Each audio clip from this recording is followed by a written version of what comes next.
Let's now shift our attention to the other big story that's been unfolding.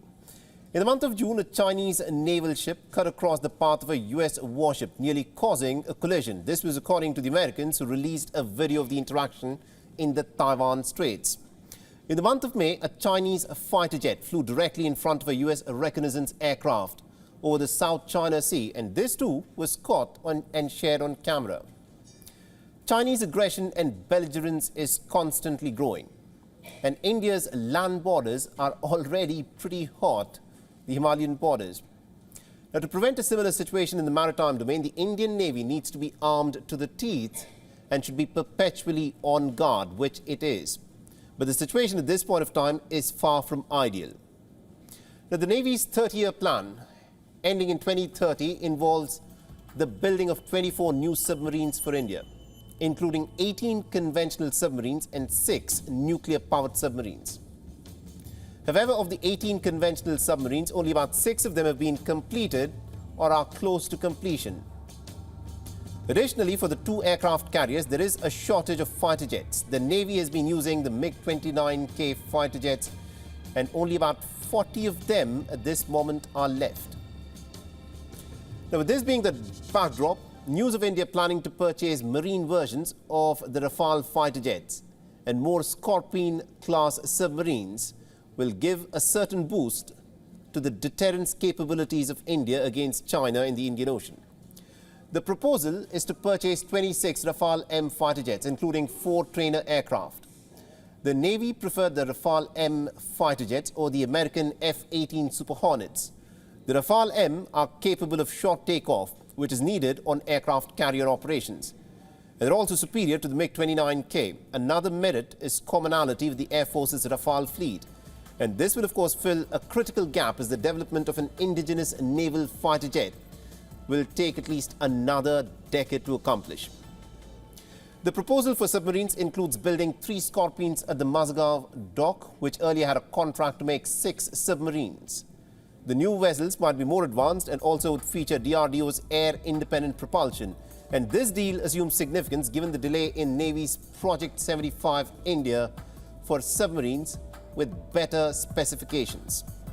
The new deal will keep the production line working till Project 75I takes off. Now, the estimated value of the deals is about 90,000 crore rupees, but the final price could, of course, vary after the negotiations. Now, some argue that France is giving a new lease of life to its old technologies by pitching them to India, which sorely needs some top-notch weapons for the challenge that is growing in the Indian Ocean. But the fact remains that Paris's willingness to share technical know-how can, of course, be crucial to India developing indigenous technologies in the future. Now, France, remember, is a key and an old strategic partner of India, and the relationship has got almost no friction points that one can think of at this moment. Now, both nations, of course, value their strategic autonomy, independent foreign policies, and they also seek a multipolar world. The defense relationship is pretty robust and is set to get stronger. So take a look at the history of the India-France equation. India and France's ties are a relationship of many firsts. They often get overshadowed by the glitz of India and America's partnership, or the nostalgia of Delhi and Moscow's history. But Paris has proven to be a more dependable ally of Delhi than many other nations, especially USA. After India conducted nuclear tests in 1974, the US refused to provide uranium for the Tarapur plant, but France and others stepped in. Then, after India's 1998 nuclear tests, America and other nations imposed sanctions, but French President Jacques Chirac supported India and opposed USA's action. When it comes to defense, France was the first to have a naval drill with India after the 1998 Pokhran tests. France has also provided weapons to India since the 1950s, including the Uragan, Mystère, Alizé, Alouette, Jaguar, Mirage, and Rafale. In the space domain, France shared Centaur and Viking rocket technology with India in the 1970s and also helped set up the Sriharikota launch site. In the fight against terrorism, France aided India's push to have the UN blacklist Masood Azhar after the 2019 Pulwama attack.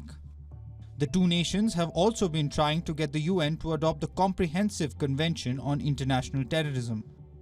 On the international stage, France is a vocal supporter of India's permanent membership of the UN Security Council and helped India join groups which control the export of major weapon technologies. A big milestone in India and France's defense relationship came in 2018 when the two nations agreed to give each other access to their military facilities. This can be a big deterrent against China's aggression in the Indo-Pacific. Delhi and Paris are also working on satellite monitoring of the Indian Ocean region. But while China remains India's biggest challenge, France has been sending mixed signals on the Beijing question. After visiting China in April, France President Emmanuel Macron said that Europe should not get caught up in tensions between the USA and China, especially regarding Taiwan. This could also be in relation to one of France's main allies in the Indo-Pacific, Australia, cancelling a French submarine deal in favour of an American offer in 2021. While divisions in the West only help China, India is in a unique position to benefit as France looks for a reliable security partner in the Indo-Pacific. Also, with Delhi and Washington growing ever closer, India can also help bridge the gap in the West on the China problem.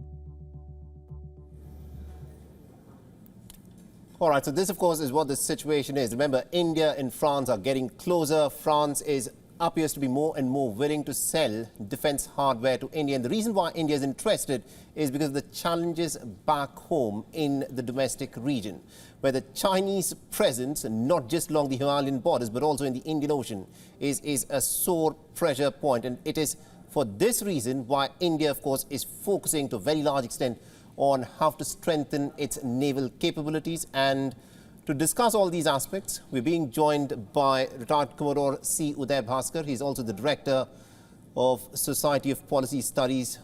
And we're also being joined by former Indian Ambassador to the United States and also to France, Ambassador Arun Singh, who's also joining us on this broadcast. But Commodore Bhaskar, let me begin by asking you this. You know, the fact that the Indian Prime Minister, in his visit to France, the two key deals that have come forth are that of 26 Rafale M fighter jets being purchased and also of the 3 Scorpion-class submarines. Give us a sense of how this will boost India's naval capabilities.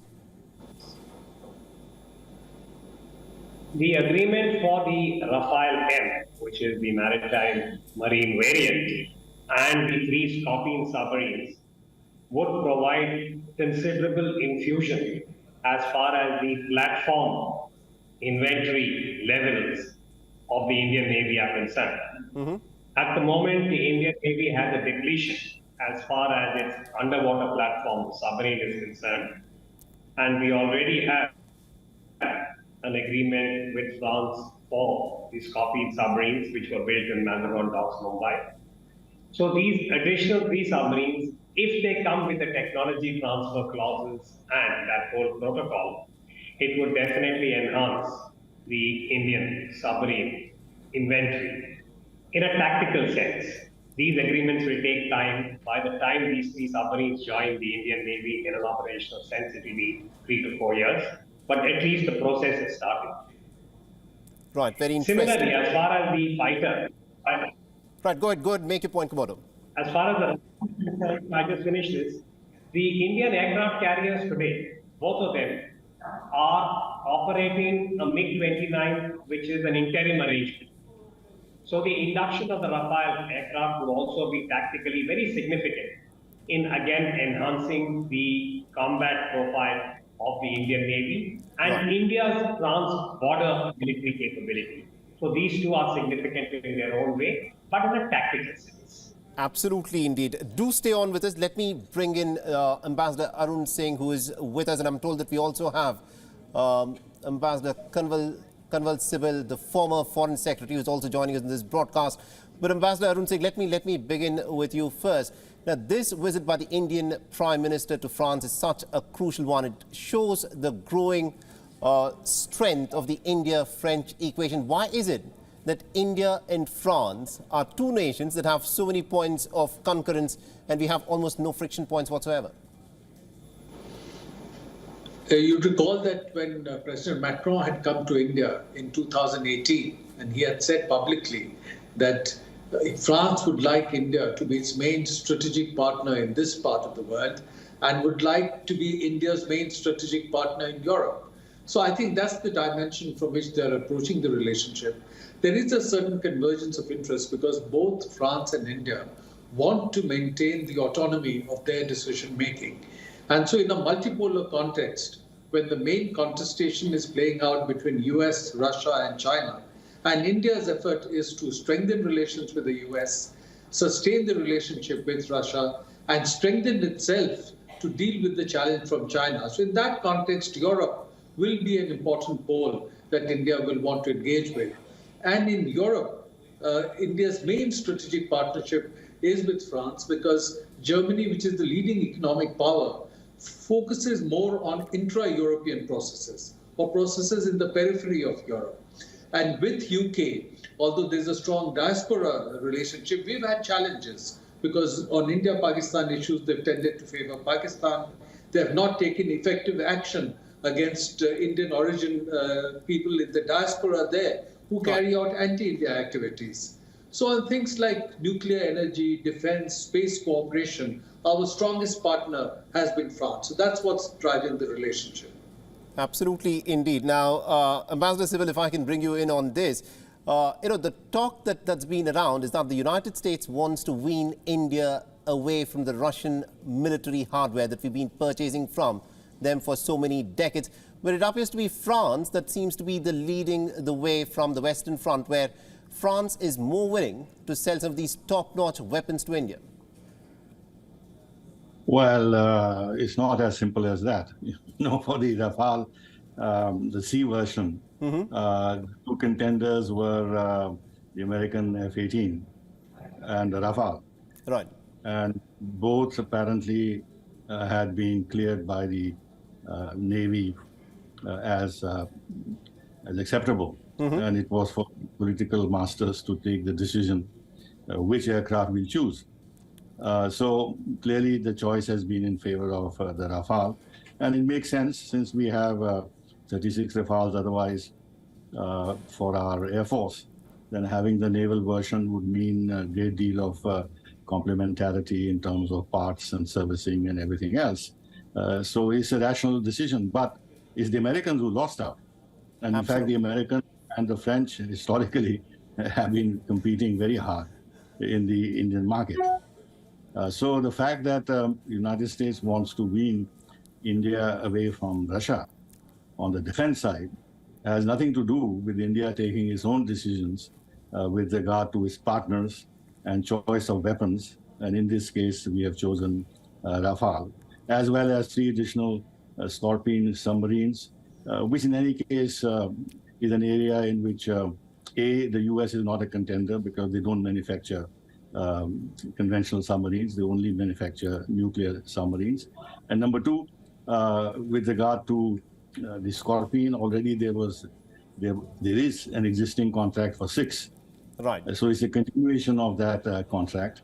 And the fact that we chose then to go in for 6 meant that we were exploring other options other than the Russians, with whom we've had a long-standing relationship with regard to acquisition of submarines. So I think this is a decision which I wouldn't like to link either with our dilution of our ties with Russia or US pressure on us to dilute our ties with Russia. This is an independent decision based on what we feel is in our best interest. All right. Yeah. Do hold to that thought because I'll come back to you on that. But Commodore Bhaskar, if I can bring you in on this. Early in the month of April, the current naval chief said that there is a large presence of Chinese vessels in the Indian Ocean. There are estimates that at any given point of time, you could have nearly about 5 to 8 of these Chinese military naval vessels in the Indian Ocean. India, of course, does not accept, would not want the Chinese naval presence to increase. Are we taking the steps to, in some ways, to fight off the Chinese challenge, which is only likely to grow bigger in the coming years in the Indian Ocean region? Well, both India and France have in the past identified an assertive China as a cause of concern. both in terms of the immediate security in the Indian Ocean, as also the sea lines of communication, and the larger issue of the global strategic order. This was stated by the French president, it has been stated by Prime Minister Narendra Modi, that both countries are committed to the equivalent of a free and open Indo-Pacific, where both rule of law and customary practice would be respected. And we should also remember that France is a resident Indian Ocean power because of the assets it has, the Réunion Islands and other assets in the Indian Ocean. So there is a shared concern, and my sense is that if India and France are able to agree on a long-term blueprint for the Indian Ocean, the very presence of two resident powers, India and France are resident powers. The United States is not a resident power in the same manner. It would send a very strong signal about stakeholders in the Indian Ocean for a common purpose. Right. But let me also add that China coming into the Indian Ocean cannot be objected to in technical terms because Right. the Indian Ocean is part of the global common. But yes, if Chinese actions are inimical either to the prevailing global order or to India's own interests, then there would definitely be a case for Absolutely, indeed. But you know, the Chinese are sending these naval ships, and they're sending them. A lot of these ships are dual-purpose ships on many occasions. A lot of these ships are also surveillance ships, which is the objection that India has been raising.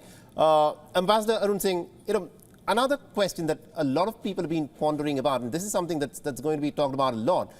The reason why we only have points of convergence and very few friction points between India and France is because the relationship, by and large, is that of nations where essentially France is more and more willing to sell its weapons to India, which boosts the French defense industry. And that is the reason why they are doing this. Is that how you see these deals as well? No, so I don't think we should see it only in that limited context, because aside from defense, France is also an important partner for India in civil nuclear energy. And there is discussion going on between India and the US for France to partner in setting up nuclear power plants here. And as you know, in Europe, the country which is the strongest in terms of civil nuclear technology is France. It's 50% of its energy generated from nuclear power. And also as a P5 member of the UN Security Council, France has been helpful to India from time to time. You spoke about the listing of Masood Azhar. But beyond that, when India had taken action in August 2019 on Article 370 in terms of our own constitutional processes, China had tried to move the UN Security Council for action against India. And it was the French who were in the lead, supported by the US, to block that action. And then in space, you know, today we launched Chandrayaan 3, and you did a segment on that. And France has been a very important partner. 20 of our satellites have been launched from Kourou in the French Guiana. And France and India have done joint satellites. So it's a partnership with many dimensions. And if you saw Prime Minister in his own comments referred to the fact that Indian students in France will now be given permission to work for 5 years after they complete their studies. So there is an effort to strengthen the people-to-people, the societal level contact. And one of the things that has strengthened relations, for example, between India and the US is a huge linkage with technical people, with students. So as more Indian students go to France, study there, work there, we will be able to also expand the business and economic relationship. So it's a multi-dimensional relationship, not just focusing on defense. All right, very interesting. I think you've summed it up beautifully there. Ambassador Sibal, you know, we've been looking at the developments that have taken place. The Indian Prime Minister also visited the United States just a few weeks back. The United States has pulled out all stops to woo New Delhi. France appears to be doing the same. The world order is changing. Why is it that some of these big powers are making a beeline to try and woo India? Well, there are many factors. One, of course, is that India's economic rise now is accepted as a potential market for Western economies. More, we are the fifth largest economy. This is constantly noted. Today I was hearing the commentary on the French TV channels while they were covering the parade. And it was said that, more than once that India is not the same India as they had thought earlier. It is the fifth largest economy. And they said on the very day we are having this parade, India has launched the Chandrayaan mission. So it has very strong space technology. So it's a country that has to be contended with. And then, of course, the demography of India, the fact that, and this has been noted in the French, I was reading some articles that have appeared on the occasion of Prime Minister's visit, that with its 1.4 point some billion population, the largest in the world, it is going to provide... Let me just interject there. I get the point that India is the India of today is not the India of before. India's economy is robust and growing, but there's also this stream of thought that says the reason why the United States wants closer relations with India is because it wants to use India as a counterweight against China in its contain China policy. Is that what the United States and the other powers in the West are trying to do by closely allying themselves with you India? interrupted me. I was giving you a variety of reasons, and I was coming to the last reason, which is China. They realize that India is the only country that can, in Asia, that can stand up to China. Japan, South Korea, Philippines, they cannot do that. But if the United States and India join their hands and both have problems with China, then given India's stature in Asia and its potential, India can be a very valuable and almost indispensable partner in order to manage China's rise in Asia and present deterrence as a reality to Chinese adventurism. So that is very much there. But that may be the US view. And that may partly be our view. But it is not as if when we become closer to China, we have only, to United States, we have only China in mind. Far from it. In fact, our interest in the United States is basically technology, economy, investment, to be on the forefront of all these critical and emerging technologies. And that's the sense of what was agreed in the ICET, as well as, of course, strengthening our respective presence in the Indian Ocean. Absolutely. The exercises we do, the platform that they're giving us in order to manage the maritime space around us, underwater domain technologies. All these are aspects of a larger deterrence that is being built up between US and India in order to deter China. But for us, this is one important aspect, but far from the most important aspect of why we are becoming to the United States. Absolutely, indeed. Do continue to stay on with us, Ambassador Sibal. Meanwhile, I'm told that the French President Emmanuel Macron is in fact addressing the press there. The joint press briefing, we'll go to it in just a bit, but before that, I am told that we have Mr. Alexis Poulin, who's a journalist and a co-founder of Monde Moderne, who's joining us live from France. Ms. Poulin, this is a big moment in the India-French relationship, is it not? I mean, we saw the Indian Prime Minister and the Indian nation, of course, be wooed by the Americans just a few weeks back. And now what we're looking at is France, too, appears to have pulled out all stops. There are changes in the visa regime that it wants to bring about, and defense deals are being signed. Tell us what's driving the India-French equation here. I think there is a long-term partnership between France and India on the defense side with, of course, the Rafale and submarine that have just been bought. But there was former Rafale fighters that have been bought as well. And France clearly see India as a key partner in the Indo-Pacific region and basically a geostrategic partner for the world. Emmanuel Macron has been very keen on trying to reach out to BRICS countries and the global south, I would say. He had a summit in Paris 2 weeks ago. He wanted to go to South Africa on the next BRICS meeting in August. And there is clearly now a sort of a race of who country from the Western side. The old world is trying to be in pole position with the new world and big countries like India, China, and others that are clearly changing their games and are becoming stronger by the day. Absolutely, indeed. Do hold on to that thought. Ambassador Sibal, if I can bring you in on this. You know, what I found very interesting in this entire meeting between the Indian Prime Minister Narendra Modi and also the French President Emmanuel Macron is the warmth that the two leaders, of course, shared. You know, India now has this policy of strategic autonomy. It follows its own interests. But these big, you know, old powers, if one could put it that way, are looking at India with certain interests that they've got in the Indian Ocean region, and also in terms of how they intend to position themselves and use in India in their relationship with Russia and China. How much of a tightrope walk do you think it is going to be, as India is looking for a very close relationship with the United States and France and other nations in the West, and also the fact that India has good relations with Moscow, and that relationship that New Delhi has with Beijing is a little fraught because of the border tensions? Look, you know, we just create this scenario as if we are the ones who have to do tightrope walking. Everybody has to do tightrope walking.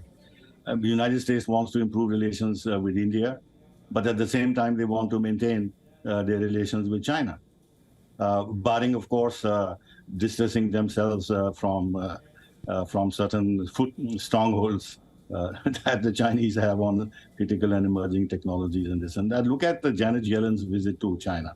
Look at the manner in which Blinken wants to continue to engage China and is pleading for a dialogue between the armed forces of the two countries. They don't want to break their relationship with China, but they want to build a relationship with India.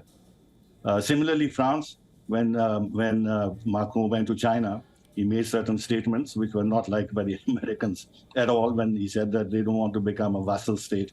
All right, so very interesting there. Thank you very much indeed, Ambassador Sibal, for joining us on this broadcast. And also thank you very much indeed to Ambassador Arun Singh and Commodore Uday Bhaskar, and also to our guest from France, Alexis Poulin, for joining us all the way from Paris. This of course, is a big moment in the India-France relationship. The Indian Prime Minister was there for 2 long days, and it's been such a productive and a fruitful and an important relationship between the two nations. And the India-France equation can only get stronger from here. WION is now available in your country. Download the app now and get all the news on the move.